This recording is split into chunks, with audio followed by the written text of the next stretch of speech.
Hey, what's up, internets? It's me, Nicholas E. And today I'm going to talk to you about atheism and how it is a defeated philosophy. I said I was going to talk about money, but it's going to take me a while to write that, and it's probably going to be kind of a long video. So I want to and I've been thinking about this for a while, so I'm like, you know what? I'll do this video first. Because this is also kind of easy. It's pretty easy stuff. Real easy stuff to go over. So the atheist stands defeated in ignorance. I've already made a video on this point. The judgment of an atheist is death. At judgment, the first question is, are you a believer? If the answer is no, then the proceeding stops immediately because judgment is death. And all other facts and findings are no longer relevant. God is the reality. And in the Quran, we can read in the Hajj, which is chapter 22, verse 6. And I really like that this is in the Quran. This is right there. This is so because God is the reality. It is He who gives life to the dead, and it is He who has power over all things.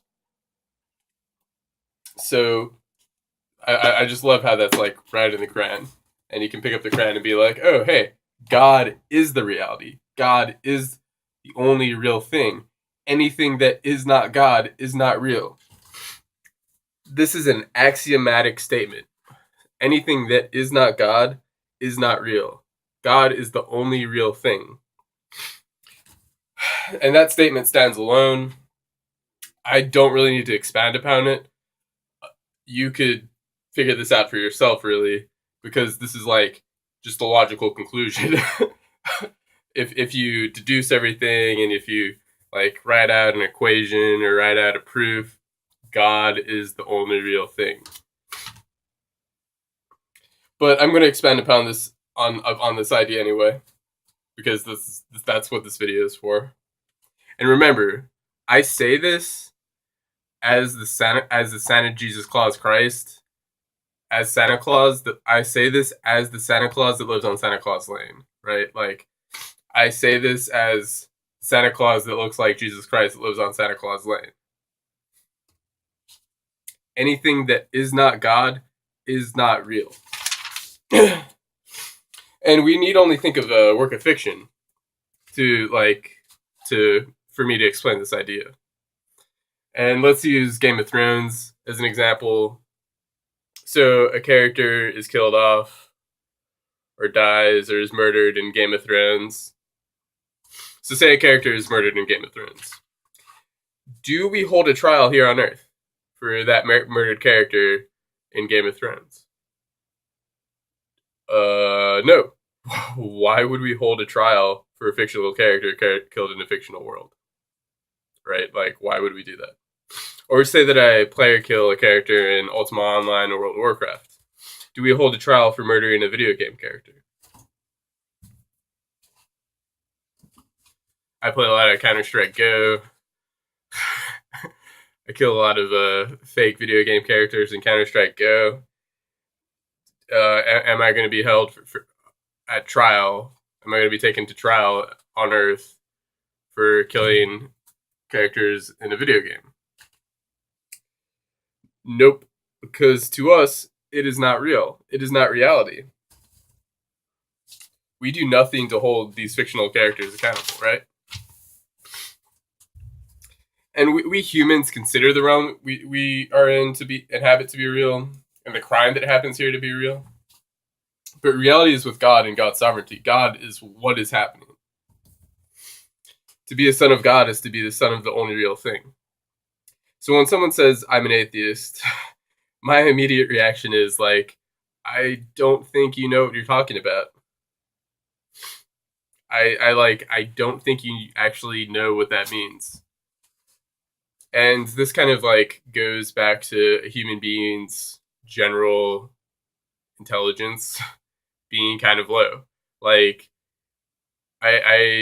know a lot of human beings that think they're smart, like Stephen Hawking or Bill Nye or Bill Clinton or myself. I mean, I think I'm a kind of intelligent person, but when I look at myself and evaluate myself objectively, I think to myself, I'm an idiot. I am so dumb. Like, I am. Pretty soon, we're gonna invent and create general artificial intelligence that is smarter than a human being. Like, very soon. Like, that's right around the corner. I and to go with this, I don't think there's ever actually been a true atheist, because to be a true atheist, you would have to have like a psychotic break and act super eccentrically and be like a really weird fellow. Everybody here is worshiping something. Like, we like, if you were a true atheist, you would probably go out and buy a gun and kill yourself if you were a true atheist. But you're not. You're a sense enjoyer. You're a sense worshiper. You worship the senses, and you worship thinking or something. Like, there's or you worship like new information coming to you, or something. There's something going on here that is like keeping you here. Because if you were a true atheist, as I said, you would probably go and kill yourself if that were like fully the case. Generally, it's not. Generally, it's just like what you're just like taking the intellect and dismissing God, which doesn't make any sense, but whatever. And also, when they say that, as I said before, God is reality. God is the only real thing. Anything that is not God is not real. And we have these television shows like with fake characters, and like we know that they're fiction and they're playing pretend. And when you say that there is no God, what you're saying is that everybody here is fictional and playing pretend, right? Like, that would be your conclusion. And you're also saying that you're a fictional character, which I guess is okay if you want to say that. But then, but then you get upset that fictional characters are suffering, right? Like, it makes no sense. Or that you get upset that like these fictional religions with fictional characters are causing like pain in the world or something. I'm just thinking of Richard Dawkins right now, where he's like very upset and at how much harm Christianity has caused the world and how terrible a religion it is. And it's like you're complaining about fictional characters, which I guess people do for fun. Like, they watch soap operas and complain about the fictional characters in the soap operas or whatever. But so, like, I'm an atheist. That's also kind of a contrary statement too. Like, the real and the unreal cannot coexist at the same time, right? Like, fiction and nonfiction cannot be. One of my favorite quotes. I don't know who said this. I just saw it once, and I'm like, yeah, that's true. Yep. No one is an atheist 30 seconds before an orgasm. Then they will say there is no heaven, even though people like in plain sight are living heavenly lives in very like plain sight. And these example, because a lot of people are like envious of these people. These examples I can think of are like pop stars, movie stars, the rich, generally. And then they say there is no hell. And when somebody says there is no hell, like, or that they don't believe in hell, I'm always like, well, what was the Holocaust? Like, and they're like, oh yeah, hell did happen. It happened here. And the TV and computer makes images of in heaven and hell so like very apparent, right? So in plain sight, we can see images of heaven and hell on our computer and on the television. And this is one of my favorite 10 Commandments, is like, you shall not make a graven image. And the more precise language is, you will not make an image of heaven, hell, or earth. It's not exactly that. It's something like, go here.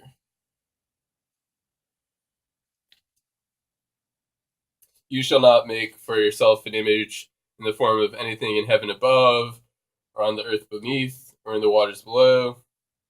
you shall not bow down to them or worship them. Right? So you will not worship an image of heaven above, earth below, or the waters beneath the earth. Heaven, hell, or earth. And I can't help but think like how often we do that anyways. So that's actually going to be in my next video, which I promise I'll make, is the video on money. So in plain sight, you can see, well, there's a machine that can very obviously recreate reality, which we're not supposed to do, by the way. That's not supposed to be here, but whatever. And I mean, I'm sitting here and I'm making this video on YouTube, but you have to fight fire with fire, right? And to go along with this, like we've already simulated sight with the television, right? Like in the computer, and also sound, right? So you can, so I can imagine a device, a brain in a vat, if you will, where the brain sees and hears, and I wonder how far away we are from recreating taste, touch, and smell. Because we've already gotten two of the senses out of the way, and then like feeling something, recreate the sensation of feeling something probably isn't that far away, and then recreating the sensation of tasting something probably isn't that far away, and recreating the sensation of smelling something is probably right behind taste. Right? Like we're recreating an image of heaven, hell, and earth. So in a way, we are playing God. Not supposed to do that, children. No, no, no. Bad children. Bad children. I love that atheists use the atom as their symbol. The creator created the realm of the atom, the realm which we inhabit, and they use the creator's creation as their symbol. How ironic. The atheist is like lice, they cannot see. Like, and this is like Lord Jesus Christ's mastery, in my opinion, is that he is like, well, and I don't know if this is exactly what he thought, but I'm just kind of like trying to imagine what he was thinking. Is he is like, I'm going to die, right? Like he is well aware of this, and he looks at Torah, he looks at the Bible, and he's like, well, there must be something, there must be some magic in this thing. I'm gonna make a sacrifice myself to whatever this thing is. So that's what he does.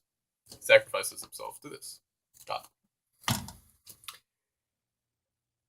And that's kind of like seeing through the illusion, right? Like oh, he knows he's gonna die, so that means that he should prepare for that and make a wager that it is possible to come back here. And we should all be aware of that it is possible to come back here. And we should live lives in alignment with that philosophy that it is possible to come back here. And an atheist, and again, I like don't think that they know what that means, and I don't think that they understand that. But an atheist doesn't think that way, right? Like an atheist doesn't play the transcendental game. Like I need to prepare to die so that I can be ready for what is happening after death. Like so I can be ready for what happens when I die. Because that is a sure thing. And I should live, and also we should live our lives as though we can come back here, right? Because we are here now and we are going to die. It very well could be that we end up here. And also the Bible kind of says this too, like there will be a resurrection with Jesus, and then there will be a second one. So in other words, the Bible is like, it is possible to come back here. And to me, that's the game we should be playing. And we're clearly not. I'm gonna put some images up here of like, these things that I love to always like point out about how we're not taking care of the earth right now. So we're like clearly not playing that game of we're gonna die, it is possible to come back here. And instead we're playing games of who can accumulate the most money and who can enjoy the senses the most.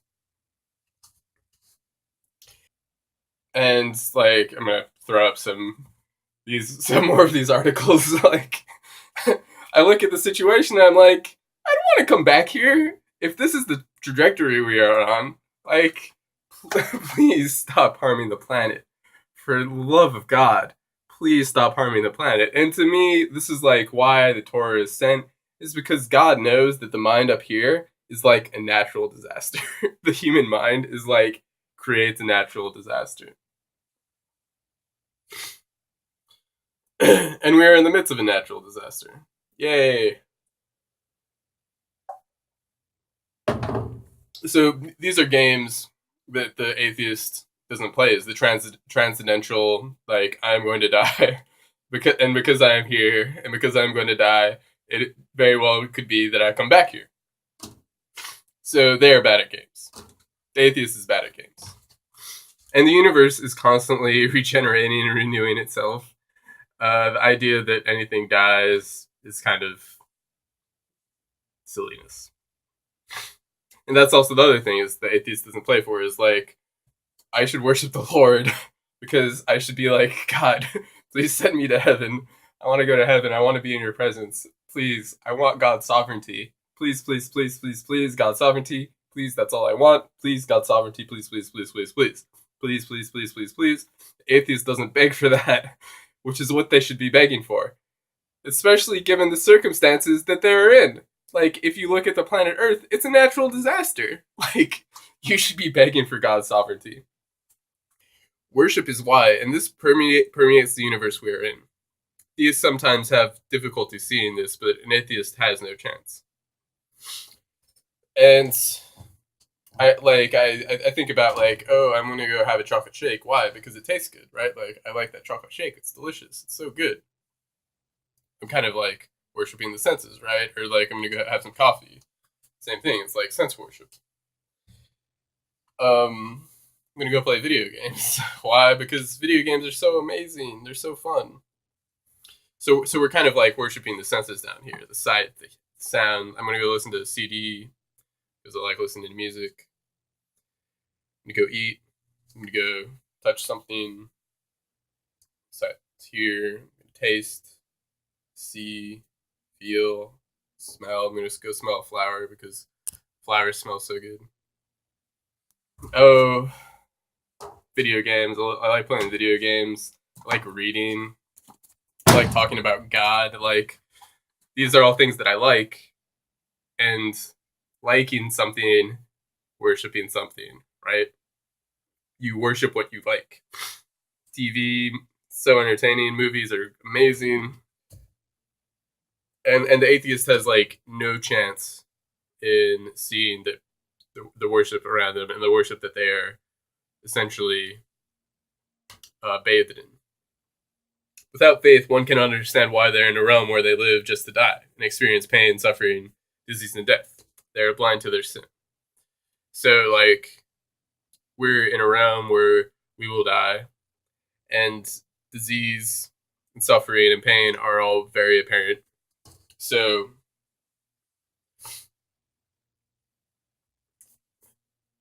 and we can see realms. We can already see realms where this isn't the case.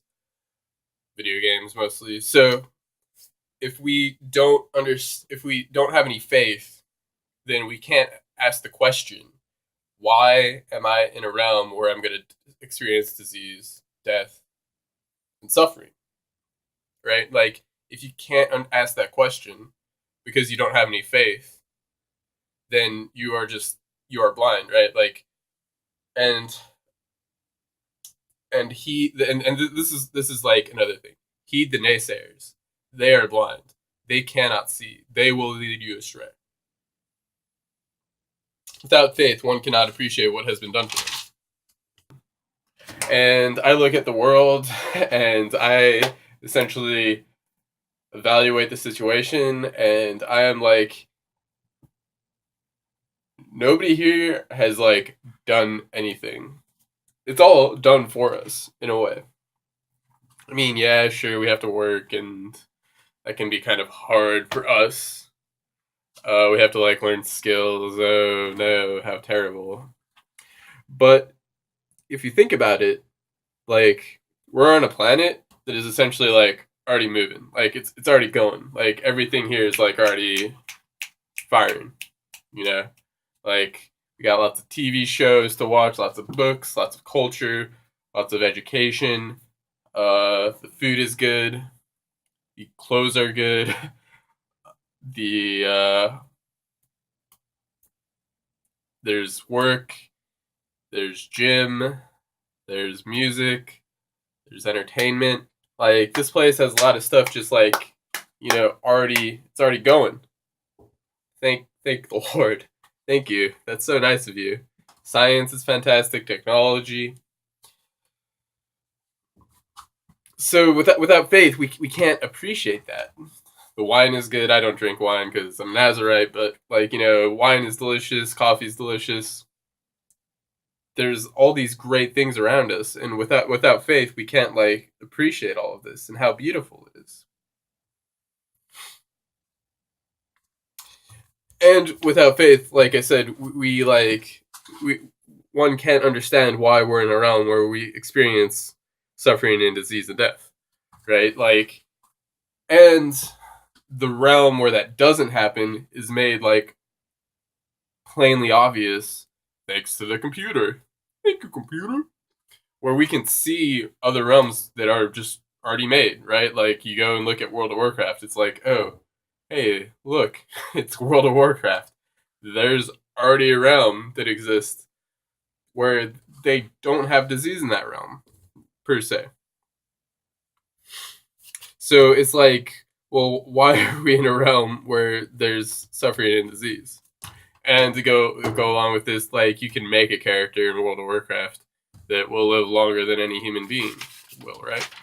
So we can already see things where this happens, right? Without faith, one cannot cultivate our most important relationship, or more earnestly cultivate our most important relationship, our relationship with our Creator, God, our relationship with love.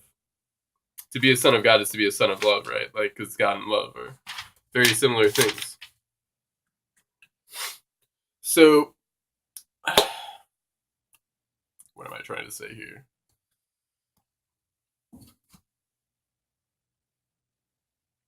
Oh yeah, we're laying down the foundations for a mind that will live hundreds of millions of years potentially, unless something happens that I can't foresee. But if you look at the computer and the internet, what I see is a mind that will be around for potentially hundreds of millions of years, if not billions of years. Right? Like, so we can already see that mind is being created and that realm is being created. And the idea that this is like the first time that has ever happened is absurd, because there's nothing new under the sun. And it's kind of like, anybody that thinks that this is the first planet and the first civilization, like, if anybody made that argument with me, I'd be like, what are you talking about? Like, like, what an absurd position to hold.